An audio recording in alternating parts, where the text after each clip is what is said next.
बिस्मिल्लाहिर्रहमानिर्रहीम। Last lecture में हम डिस्कस कर रहे थे कि बेसिकली प्रोबेबिलिटी के कुछ एक्सियम्स हैं, कुछ बेसिक कॉन्सेप्ट्स हैं, और उसमें एक इम्पॉर्टेंट डेफिनेशन है इवेंट। तो बेसिकली सैम्पल स्पेस को हमने डिफाइन किया था कि ये वो सेट होता है जिसमें एक रैंडम एक्सपेरिमेंट के तमाम पॉसिबल आउटपुट्स आ जाते हैं। तो इवेंट क्या चीज़ थी? इवेंट को हमने लास्ट में डिस्कस किया था कि ये दरअसल सैम्पल स्पेस का एक सबसेट होता है। ठीक है, सैम्पल स्पेस में से आप एक पॉसिबल आउटकम ले लें एक्सपेरिमेंट की, तो वो दरअसल क्या कहलाएगी? इवेंट कहलाएगी। और उसके बाद हर एक इवेंट की अपनी एक प्रोबेबिलिटी होती है।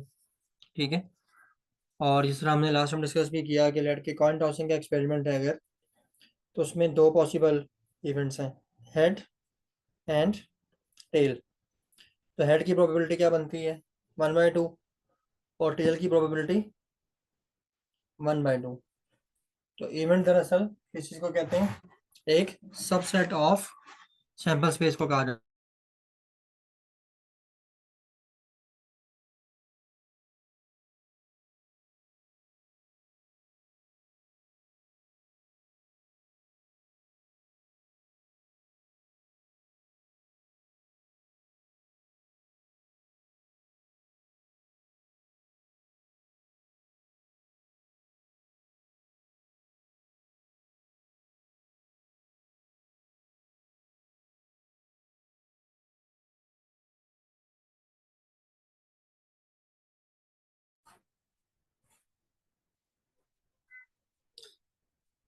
अच्छा जी, तो अब नेक्स्ट ये है कि हमारे पास कुछ बेसिक एक्सियम्स हैं प्रोबेबिलिटी के। ठीक है, और इसमें हम ये बात कर रहे हैं कि पहला है हमारे पास नॉन नेगेटिविटी एक्सियम। और इसमें क्या हो रहा है? Probability of A is greater और इक्वल टू जीरो। यानी कि कोई भी स्पेसिफिक इवेंट आप ले लेते हैं out of the sample space, तो उसकी प्रोबेबिलिटी हमेशा पॉजिटिव होगी, नॉन नेगेटिव होगी। ये प्रोबेबिलिटी का बड़ा इंपॉर्टेंट कॉन्सेप्ट है। आप कोई भी प्रोबेबिलिटी प्रॉब्लम सॉल्व कर रहे होंगे तो उसमें प्रोबेबिलिटी जो है वो नेगेटिव नहीं आनी चाहिए, बल्कि वो 0 से 1 के दरमियान कोई नंबर होगा। इसी तरह से नॉर्मलाइजेशन प्रॉपर्टी है, जिसको हमने लास्ट में डिस्कस किया था कि नॉर्मलाइजेशन दरअसल क्या प्रॉपर्टी है कि आपके पास जो प्रोबेबिलिटी ऑफ सैंपल स्पेस है वो 1 होगी। इस बात से क्या मुराद है? इस बात से मुराद ये है कि ओवरऑल टोटल जो प्रोबेबिलिटी होती है किसी भी एक्सपेरिमेंट की वो 1 होती है, और उसके अंदर अब आगे जो इवेंट्स हैं तो वो ये 1 जो प्रोबेबिलिटी है ये उनके अंदर आगे डिवाइडेड होगी। फॉर एग्जांपल डाइस रोलिंग का जो एक्सपेरिमेंट था, डाइस रोलिंग, उसके अंदर कितनी पॉसिबल आउटकम्स थी जी? डाइस रोलिंग का जो एक्सपेरिमेंट है उसमें सैंपल स्पेस क्या था? 1। 6। हाँ जी, 1 से लेके 6 तक इंटीजर्स थे। ठीक है, और अब उसमें ये है कि टोटल जो प्रोबेबिलिटी है इस पूरे सैंपल स्पेस की ओवरऑल वो 1 है। तो 1 जो प्रोबेबिलिटी है जब वो डिवाइड होगी 6 इवेंट्स में, तो किसी एक पार्टिकुलर नंबर के एग्जिस्ट करने की प्रोबेबिलिटी क्या होगी? लेट हम बात करते हैं कि 4 के एग्जिस्ट करने की प्रोबेबिलिटी क्या है, तो वो किस तरह फाइंड आउट करेंगे? टोटल इवेंट्स कितने हैं इस सैंपल स्पेस में? 6 हैं। ठीक है, और 6 है। जो बेसिकली आपके पास 4 है वो एक नंबर है ना, वो 6 पॉसिबल कॉम्बिनेशन में से एक आउटपुट है, तो वो क्या बन जाएगा? उसकी प्रोबेबिलिटी क्या बनेगी? 1/6। ठीक है जी, टोटल प्रोबेबिलिटी जो है सैंपल स्पेस की वो 1 है, और जब वो डिवाइड हो रही है इनटू 6 पॉसिबल आउटकम्स, तो एक पार्टिकुलर इवेंट की प्रोबेबिलिटी 1/6 बनेगी। और इस बात को हमने समझना है कि 1 की प्रोबेबिलिटी 1/6 है, 2 की प्रोबेबिलिटी भी 1/6 है, 3 की, 4 की, 5 की, 6 की, जब सब की प्रोबेबिलिटी 1/6 है तो सम क्या आएगा? सम बेसिकली 1 आ जाएगा। तो ओवरऑल एक किसी भी एक्सपेरिमेंट के लिए जो सैंपल स्पेस बनेगा, तो सैंपल स्पेस की प्रोबेबिलिटी जो है वो क्या होगी जी? सैंपल स्पेस की प्रोबेबिलिटी हमेशा 1 होगी। यानी कि उसको हम क्या कहेंगे कि ये बेसिकली ओवरऑल सैंपल स्पेस की प्रोबेबिलिटी है। उसके बाद फाइनाइट एडिटिविटी थ्योरम है। लेट के आपके पास दो इवेंट्स हैं ए एंड बी, और दोनों के दरमियान कोई चीज़ कॉमन नहीं है। ए इंटरसेक्शन बी, यानी कि ए और बी के दरमियान जो कॉमन है वो क्या है? एम्प्टी सेट है, यानी कि ए और बी क्या है, डिसजॉइंट है। वेन डायग्राम्स में भी जब हम सॉल्व करते थे तो ऐसे दो सेट्स जिनका आपस में कोई रिलेशनशिप ना हो, दोनों एक दूसरे से बिल्कुल डिफरेंट हो, उनको क्या कहा जाता था, उनको हम ये कहते थे कि ये बेसिकली क्या है, डिसजॉइंट सेट्स हैं। ठीक है। और उसके बाद अब हमने ये डिस्कस करना है प्रोबेबिलिटी के हवाले से, हम एक इंपॉर्टेंट कॉन्सेप्ट ये देख रहे हैं कि अगर ए और बी डिसजॉइंट है तो इसका मतलब क्या है कि ए और बी का आपस में जो कॉमन पार्ट है वो क्या होगा, जीरो होगा। तो अगर हम फाइंड आउट करें probability of A union B, यानी कि ए और बी के यूनियन के एग्जिस्ट करने की क्या प्रोबेबिलिटी है, तो वो क्या बनेगा, probability of A plus probability of B. ठीक है जी। तो इस कॉन्सेप्ट को क्या बोलते हैं, finite additivity of the finite additivity theorem of the probability. ठीक है। और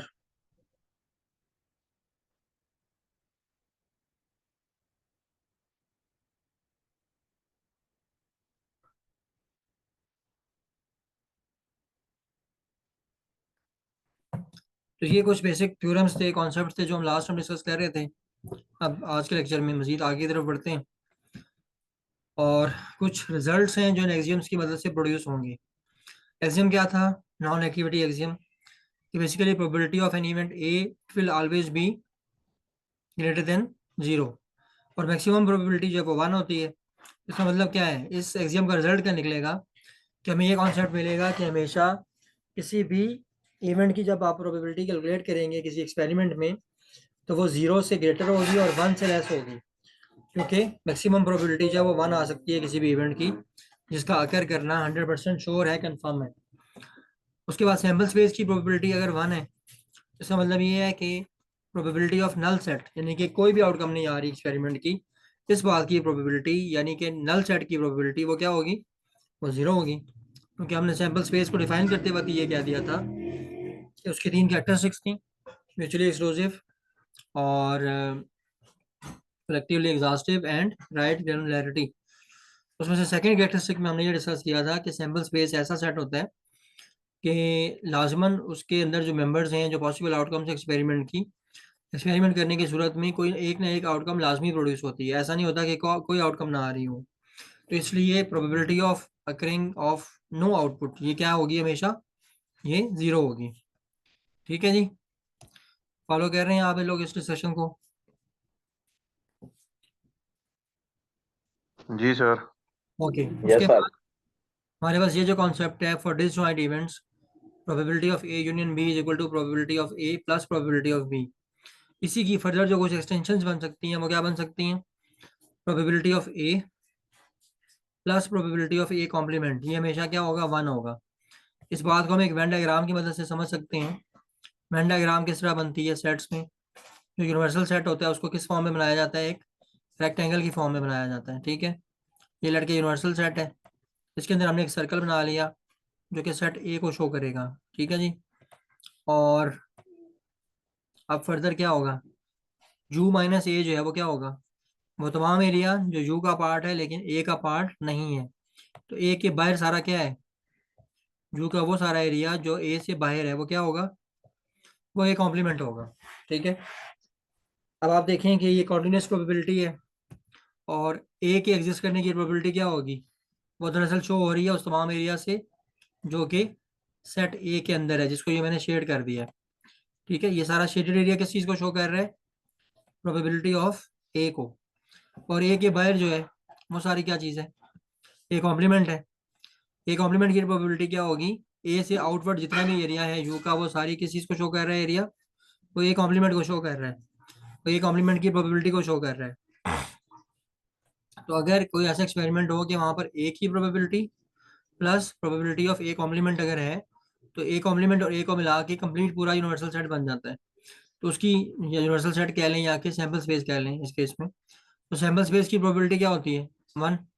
तो ए एंड ए कॉम्प्लीमेंट इन दोनों की प्रोबेबिलिटीज को ऐड करेंगे तो वो वन आ जाएगा, वो दरअसल सैम्पल स्पेस की प्रोबेबिलिटी बन जाएगी। इसी तरह से डिसजॉइंट सेट्स में हमने पढ़ा कि ए यूनियन बी की प्रोबेबिलिटी क्या होती है, probability of A plus probability of B.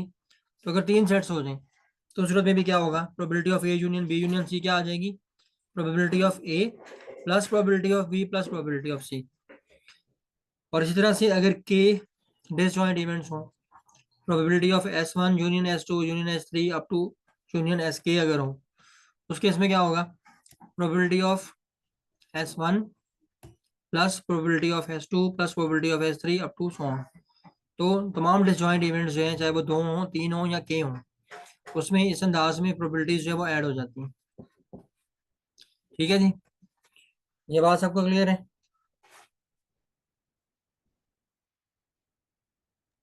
Yes sir. Okay, जहाँ तक अगर कोई कंफ्यूजन है तो काइंडली पूछ लें। No sir. ओके, आगे चलते हैं।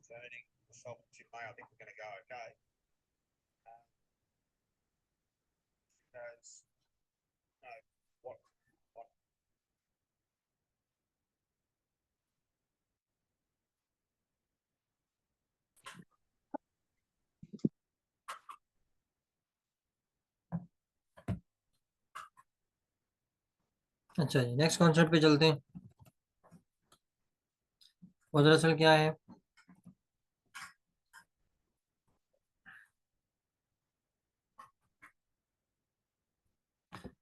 सम मोर कॉन्सिक्वेंसेज ऑफ एक्सियम्स। जो हमने प्रोबेबिलिटी एक्सियम्स पढ़े हैं, उनके मजीद कुछ रिजल्ट्स हम देखने जा रहे हैं। और वो रिजल्ट्स हम किस फॉर्म में देखेंगे कि if A is subset of B then probability of A is less than probability of B.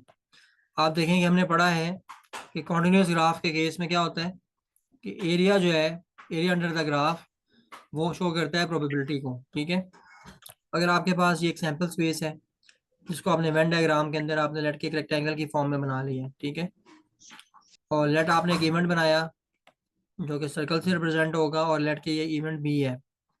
ठीक है जी, लेट ये इवेंट बी है। अब अगर आप इसके अंदर एक इवेंट बनाते हैं, इवेंट ए, तो देखने में वेन डायग्राम के कॉन्सेप्ट के मुताबिक जो इवेंट ए है वो पूरे का पूरा कहाँ एग्जिस्ट कर रहा है, इवेंट बी के अंदर एग्जिस्ट कर रहा है। इसका मतलब क्या हुआ कि इवेंट ए दरअसल क्या है, इवेंट बी का सबसेट है। इस बात को मैथमेटिक्स में इस तरह लिखते हैं, ए इज सबसेट ऑफ बी। ये सी की तरह का जो सिंबल बना हुआ है ये सबसेट का सिंबल है।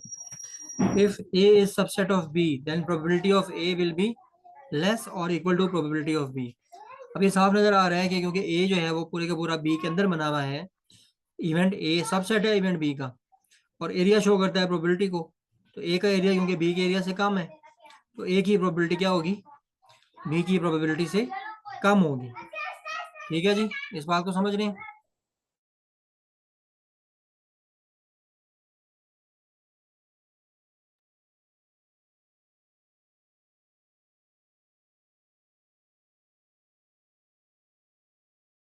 हेलो, ये बात सबको क्लियर है जी? जी yes sir. Sir. Yes sir. Yes sir.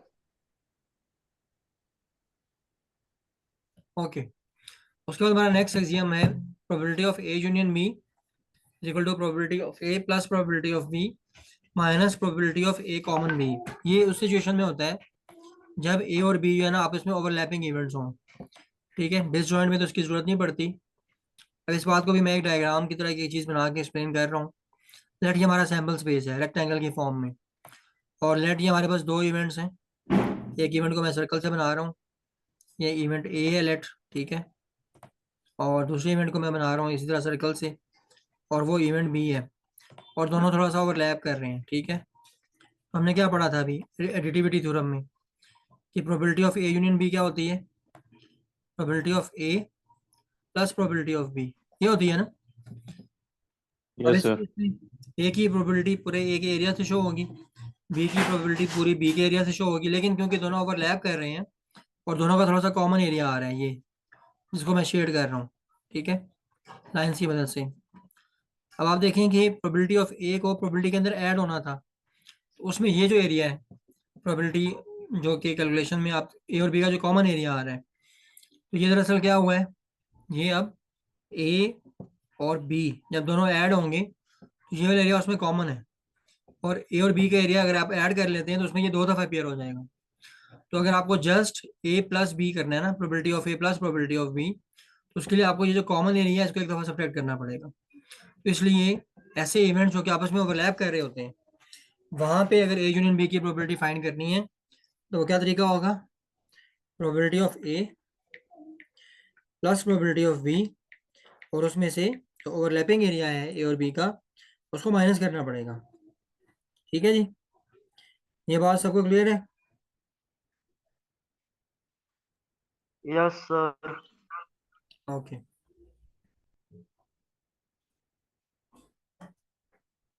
उसके बाद ये जो लास्ट पॉइंट है ये भी इसी चीज़ का रिजल्ट है।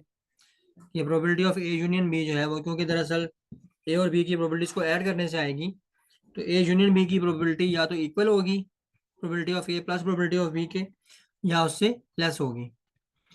इसी तरीके से अगर A union B union C की प्रोबेबिलिटी है, तो उसको अगर आप लिखना चाह रहे हैं तो वो basically probability of A plus probability of A complement union sorry intersection B plus probability of A complement intersection B complement intersection C, इस फॉर्म में लिखी जा सकती है।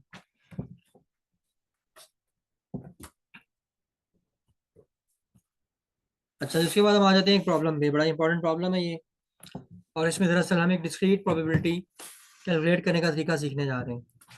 और डिस्क्रीट प्रोबेबिलिटी का मतलब क्या होता है जी? डिस्क्रीट और कॉन्टिन्यूस में क्या फर्क होता है, पहले तो ये बताएं ना जी। What is difference between discrete and continuous? Hello, जी सर। डिस्क्रीट क्वांटिटी और कॉन्टिन्यूस क्वांटिटी में क्या फर्क होता है?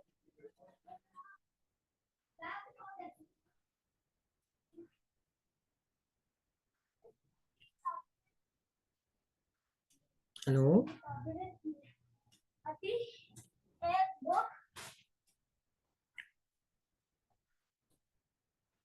जी जनाब, जाग रहे हैं आप लोग? जी सर। क्या होती है डिस्क्रीट क्वांटिटी की, कोई एग्जांपल दें।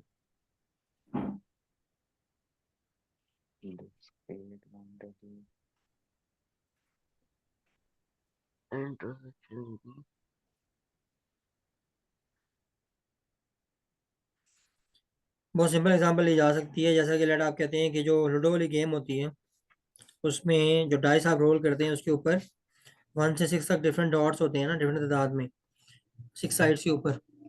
जब भी उस डाई को रोल किया जाता है तो 1 से 6 तक कोई एक डॉट अपीयर होता है, ठीक है? तो आपके पास जो पॉसिबल आउटकम्स हैं क्या है वो? 1 से 6 तक डिफरेंट इंटीजर्स में से कोई एक आउटपुट आ सकती है। अब इस केस में 1 आउटपुट हो सकता है, 2 हो सकता है, 3 4 5 6 में से कोई एक चीज आउटपुट हो सकती है। तो कंप्लीट नंबर्स आएंगे आउटपुट पे, ठीक है? और 1.2 3.4 इस तरह से पॉइंट फॉर्म में या फ्रैक्शन फॉर्म में आउटपुट नहीं आ सकती, ऐसा ही है? यस सर, जी फिक्स सर। नंबर है। ऐसी क्वांटिटीज को डिस्क्रीट क्वांटिटीज कहा जाता है। लेकिन अगर आप फॉर एग्जांपल लैब में बैठे हैं और आप कहते हैं कि मेरे पास थर्मोमीटर है, और मैं क्या करता हूँ, थर्मोमीटर लेके रूम का टेम्परेचर मेजर करता हूँ, या लैब के अंदर किसी इक्विपमेंट का टेम्परेचर मेजर करता हूँ, तो उससे क्या होगा? उससे ये होगा कि बेसिकली अब जो टेम्परेचर है वो तो कंडीशंस पे डिपेंड करेगा ना। कोई ज़रूरी नहीं है कि किसी से इक्विपमेंट का टेम्परेचर आप मेजर कर रहे हैं या जिस लैब का टेम्परेचर मेजर कर रहे हैं वो एक्जैक्टली 25 आए, एक्जैक्टली 28 आए, वो 25.4 भी आ सकता है, ठीक है जी, वो 28.2 भी आ सकता है। तो इस तरह की क्वांटिटीज़ जो कि डेसिमल वैल्यूज़ या इस तरह से कोई वैल्यू भी अडॉप्ट कर सकती हैं, वो दरअसल क्या होती हैं? वो कॉन्टिन्यूस क्वांटिटीज़ होती हैं। ठीक है जी, क्या होती हैं?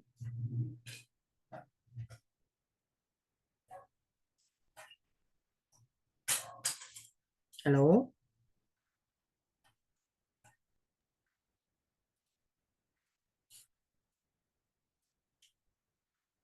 हेलो, जी सर। यार आप लोगों को आवाज़ नहीं आ रही है, आप सो जाते हैं बीच में। आ रही है सर। ओके, तो कॉन्टिन्यूस क्वांटिटीज़ और डिस्क्रीट क्वांटिटीज़ का फ़र्क हमने समझ लिया। अब हमारे पास एक डिस्क्रीट प्रोबेबिलिटी कैलकुलेशन का प्रॉब्लम है। और डिस्क्रीट प्रोबेबिलिटी कैलकुलेशन का प्रॉब्लम जो है वो एक ऐसा प्रॉब्लम होगा जिसमें हमें ये नोन होगा कि हमारा जो सैंपल स्पेस है उसमें कितने एलिमेंट्स हैं, कितने मेंबर्स हैं उसमें, ठीक है जी?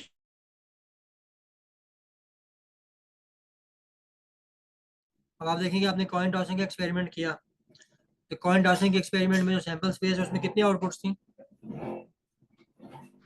जी? दो। 2 आउटपुट्स थी।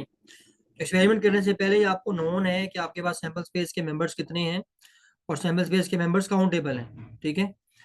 इसी तरह से जो लूडो का जो डाइस है जब उसको आप रोल करते हैं, आपको पता है कि 6 पॉसिबल आउटकम्स हैं। तो 6 जो है वो 6 पॉसिबल आउटकम्स क्या हैं? काउंटेबल आउटपुट्स हैं। अब होता ये है कि इस तरह की प्रॉब्लम को क्या कहते हैं? डिस्क्रीट प्रोबेबिलिटी प्रॉब्लम, जहाँ पर एक्सपेरिमेंट करने से पहले ही हमें नोन हो कि नंबर ऑफ पॉसिबल आउटपुट्स कितनी है।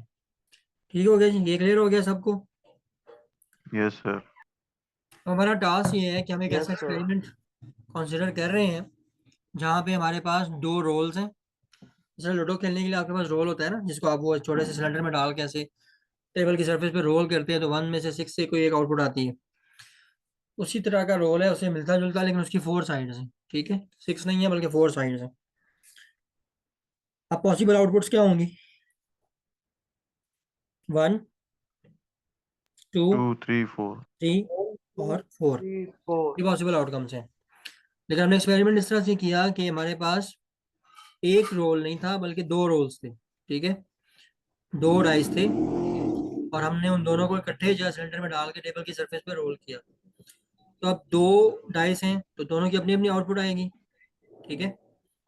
और फॉर एग्जांपल पहले डाइस पे 1 आई आउटपुट, दूसरे पे भी 1 आई, तो आउटपुट्स क्या हैं? 1,1, ठीक है।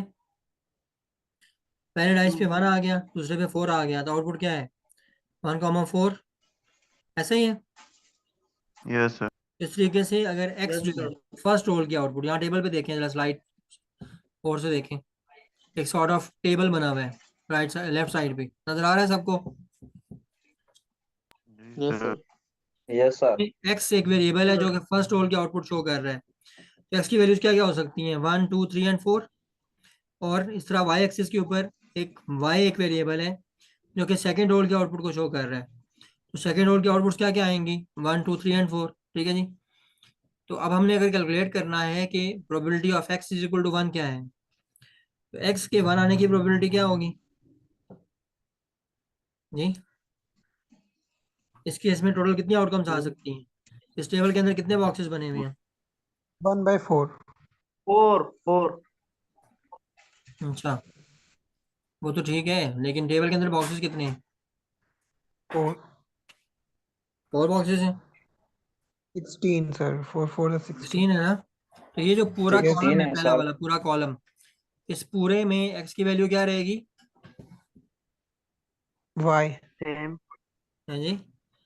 फर्स्ट जो कॉलम मैंने बनाया है, जिसको मैंने हाईलाइट किया है लाइन ड्रा करके, इस पूरे कॉलम में एक्स की एक्स की 1 है। वैल्यू क्या रहेगी? 1। 1 रहेगी। तो अगर आपको probability of X equal to 1 calculate करना है, तो किसी भी पार्टिकुलर इवेंट की प्रोबेबिलिटी का फॉर्मूला क्या होता है? कल हमने शायद लिखा भी था, probability of event E. According to formula ये क्या चीज़ होती है? हाँ जी, बहुत ही सिंपल सा इसका ब्यूटीफुल सा फॉर्मूला होता है। और वो क्या होता है? Number of elements, the number of samples in the sample space जो कि सपोर्टिव हैं इवेंट ई की डेफिनेशन के साथ मैच कर रहे हैं, ठीक है, divided by number of elements in sample space, ठीक है। सैंपल स्पेस का हमने पढ़ा है कि हम इस कोर्स में उसको ओमेगा से शो करेंगे। तो ये प्रोबेबिलिटी का फॉर्मूला बन जाता है। अगर आपको इवेंट ई की प्रोबेबिलिटी कैलकुलेट करनी है तो ये मैंने हाथ से लिखा है फॉर्मूला इसी शीट के ऊपर, नजर आ रहा है सबको? Probability of E yes sir. Is yes equal to number of elements that match with the definition of E divided by number of elements in the sample space. अभी टोटल इस case में कितने आउटपुट्स हैं जो कि table के अंदर जितने बॉक्सेस हैं उससे शो हो रही हैं? 16 पॉसिबल आउटपुट्स होंगी। Yes sir. और ऐसे कितने आउटपुट्स हैं जिस केस में एक्स 1 रहेगा? 4। 4। तो प्रोबेबिलिटी एक्स इक्वल टू 1 क्या बनेगी? 4/16 है जी। Yes sir. और 4/16 को सिंप्लीफाई कर लेंगे तो क्या आ जाएगा? है जी। 1/4। जी, तो probability X is equal to 1 ये क्या बन जाएगी फाइनली? 1/4। 1/4, ठीक है जी। अब आपने एक काम करना है, नोटबुक और पेन उठा लेना है और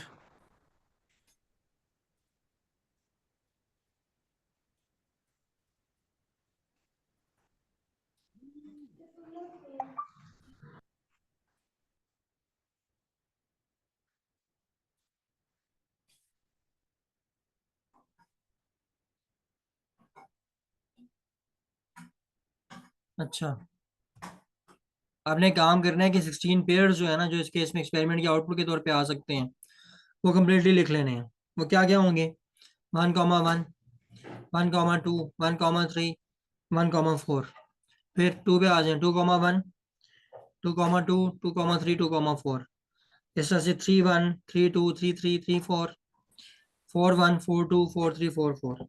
ये कितने पेयर्स बनते हैं जी? Hello,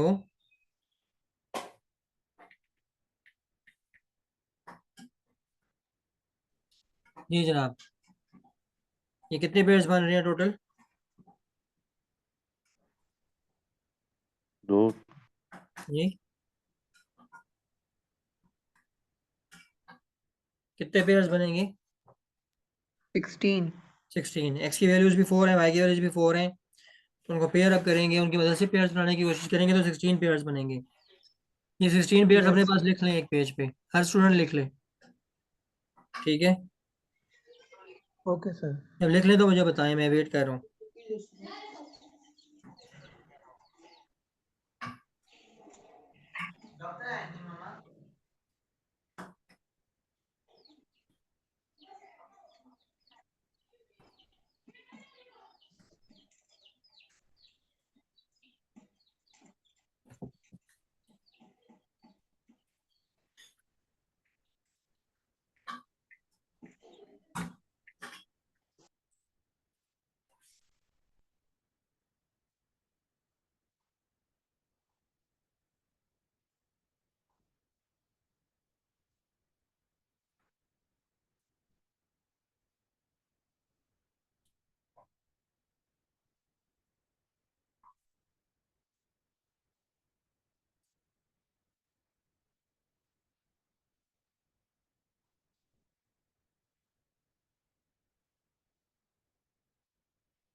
Yes, sir. Note कर लिए. ओके जी, अब इसमें से ये चेक करें, ये जो ऑपरेशन लिखा हुआ है G is equal to minimum of X comma Y, तो जी की वैल्यूज क्या आएंगी? ठीक है, अगर हम जी फाइंड आउट करना चाहें, जो कि इन 16 के 16 पेयर्स के लिए एक्स और वाई में से अगर हम मिनिमम वैल्यू तलाश करें, तो जी की वैल्यूज क्या क्या आएंगी? ठीक है, 16 पेयर्स में से जी की वैल्यू 1 कब रहेगी, जी की वैल्यू 2 कब रहेगी, जी की वैल्यू 3 कब होगी, और जी की वैल्यू 4 कब होगी? जी, ये जरा फाइंड आउट करें। अब जो पहला Okay, पेयर है sir. 1,1, उसमें मिनिमम क्या होगा? 1 और 1 में से मिनिमम क्या है? 1, 1,2 में से मिनिमम कौन सा है? 1, 1,3 में से? 1 है. 1,4? 1, 2,1 में से मिनिमम कौन सा है? 1 है. 1 है। इस तरह 16 पेयर्स में से तलाश करें कि 1 कितने केसेस में मिनिमम है, यानी कि जी की वैल्यू कितने केसेस में 1 आती है। वो तो सैंपल सर की तादाद नोट कर लें। जी, वो फिर हमने पेयर्स लिखने हैं. नहीं, तादाद लिखनी है कि कितने पेयर्स में जी की वैल्यू 1 आ रही Okay, है। sir. फिर ये फाइंड आउट करें कि कितने पेयर्स में जी की वैल्यू 2 आती है, यानी कि कितने पेयर्स ऐसे हैं जहाँ दोनों गिवन वैल्यूज में से जो है वो मिनिमम वैल्यू जो है वो 2 है। फिर ऐसे पेयर्स कितने हैं जिनमें मिनिमम वैल्यू 3 है? फॉर एग्जांपल ऐसे पेयर्स कौन से होंगे? 3,4, 3,3 है जी। और फाइनली Yes, sir. वो पेयर्स फाइंड आउट करने हैं, उन पेयर्स की तादाद फाइंड आउट करनी है जिनमें के 4 मिनिमम है। ठीक है, और वो ये एक ही पेयर होगा 4,4 वाला, उसमें से 4,4 में से मिनिमम जो है वो 4 आएगा और एक ही पेयर में आएगा। ठीक है जी, तो इस तरह से जी की वैल्यूज के हवाले से आप फाइंड आउट कर लेंगे कि जी कितने पेयर्स के लिए 1 आ रहा है, कितने पेयर्स के लिए 2 आ रहा है, और 3 और 4 आ रहा है। ठीक है जी, सर अच्छा 2 कर ले 5 तो में आ बताएं। रहा है. हैं? जो 2 वाला है वो 5 आ रही है. ठीक है, 3 उनकी कितने के लिए आ रहा है? 3 देख लेते हैं सर. 1 2 3 सर 3 आ रही. ओके, और 4 के लिए? 1 ओके, अब आपने ये बताना है फर्स्ट केस में probability of G is equal to 4. G की वैल्यू 4 कितने केसेस में आई है? टोटल कितनी आउटकम्स हैं? 1 टोटल आउटकम्स 16. कितनी है? 16 है ना? और उनमें से यस जी सर. इक्वल टू 4 कितनी आउटकम्स के लिए आया है? 1 तो probability of G equal to 4 कितनी होगी? 1 डिवाइड बाय 16. 1 divided by 16. उसके बाद जी इक्वल टू 2 के लिए प्रोबेबिलिटी कैलकुलेट करनी है. टोटल आउटकम 16 है यस सर. और जी की वैल्यू कितने केसेस में आई है? 2. 5 5 केसेस में आई है. तो ये क्या बन जाएगी probability? 5 divide by 16. 5 divided by 16. ठीक हो गया जी, ये बात सबको क्लियर होगी? Okay sir. Yes, sir.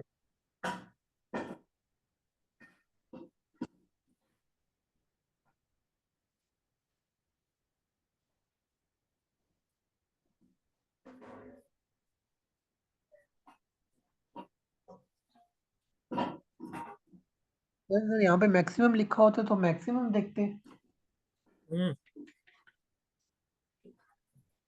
हाँ जी, अगर मैक्सिमम लिखा होता तो मैक्सिमम लिखते. सर. ठीक है. Okay sir.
तो ये प्रॉब्लम सबको क्लियर हो गया, अब आगे चला जाए. Yes sir. ओके, उसके बाद जी हमारे पास एक प्रॉब्लम है जो कि कॉन्टिन्यूस प्रोबेबिलिटी की कैलकुलेशन का प्रॉब्लम है. और इसमें हमारे पास एक स्केयर हमें गिवन है, ठीक है जी, जहाँ पर कि एक्स एंड वाई वो इस गिवन एरिया के अंदर, इस स्केयर के अंदर, इसकी दोनों साइड की लेंथ 1 है, इसके अंदर डिफरेंट पॉइंट्स को शो कर रहे हैं एक्स एंड वाई. ठीक है. और हमें ये यस कहा सर. गया है कि दो प्रोबेबिलिटीज कैलकुलेट करके बताएं. और इस सारे प्रोसेस में हमने ये याद रखना है कि कॉन्टिन्यूस प्रोबेबिलिटी के केस में जहाँ पर कि हमें ये नहीं पता होता कि पॉसिबल आउटकम्स कितनी हैं. अब हमें पता है कि इस स्केयर के अंदर कितनी वैल्यूज हैं एक्स एंड वाई की, या स्केयर के अंदर कितने पॉइंट्स एग्जिस्ट कर सकते हैं एक्स एंड वाई के. हमें नहीं पता. क्यों? क्योंकि 0 से 1 के दरमियान एक्स की भी इन्फिनाइट वैल्यूज एग्जिस्ट कर रही हैं और 0 से 1 के दरमियान वाई की भी इन्फिनाइट रियल वैल्यूज एग्जिस्ट कर रही हैं. ठीक है जी. Yes sir. तो इस वजह से इस केस में ये दो प्रोबेबिलिटीज हमने कैलकुलेट करनी है, ये प्रोबेबिलिटीज एरिया की फॉर्म में आएंगी. ठीक है. Okay sir. अच्छा, इस सब प्रोबेबिलिटी प्रॉब्लम को ना हम कंप्लीट करेंगे इंशाल्लाह नेक्स्ट जो हमारी क्लास होगी इस वीक में, क्योंकि अभी जो है वो ये सेशन जो है 40 मिनट्स का था जूम का, और ये इसका टाइम ऑलमोस्ट खत्म हो रहा है, ये कभी भी खुद ब खुद ऑफ हो जाएगा. तो आज के लिए फिर इतना ही काफ़ी है. तो ये इस प्रॉब्लम से फिर हम इंशाल्लाह नेक्स्ट क्लास में स्टार्ट करेंगे. Okay sir. ठीक है जी, थैंक यू. और मुआविया आप काइंडली ये करें कि सेशन में जितने लोग आए हुए हैं ना,